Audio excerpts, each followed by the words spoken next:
গত 16 বছরে বাংলাদেশে ফেসিবাদ কায়েম করেছে, গুম খুন আইনাগরের মাধ্যমে বাংলাদেশকে একটা অকার্যকর রাষ্ট্রে পরিণত করেছে এবং এই জুলাই বিপ্লবে আমাদের 2000 ভাই বোনকে শহীদ করেছে।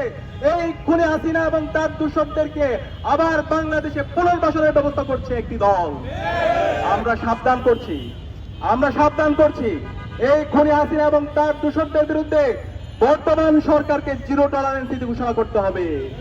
এই বাংলাদেশে খুনি হাসিনাকে ভারত থেকে নিয়ে এসে তাকে ফাঁসির কাস্টে ঝোলাতে হবে, রায় কার্যকর করতে হবে।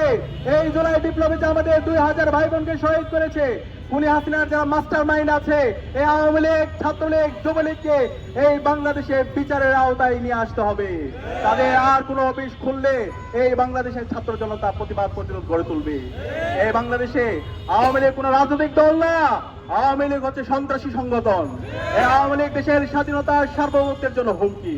সুতরাং এই আওয়ামী লীগকে এবং খুনি হাসিনার দোষরদেরকে এই বাংলাদেশে বিচারের আওতায় নিয়ে আসতে হবে এবং সারা দেশব্যাপী যে দর্শন হচ্ছে, যে সন্ত্রাস হচ্ছে, যে মাফিয়াতন্ত্র হচ্ছে, এই সন্ত্রাসীদেরকে দ্রুত সময়ের মধ্যে অ্যারেস্ট করে তাদেরকে বিচারের আওতায় নিয়ে আসতে হবে।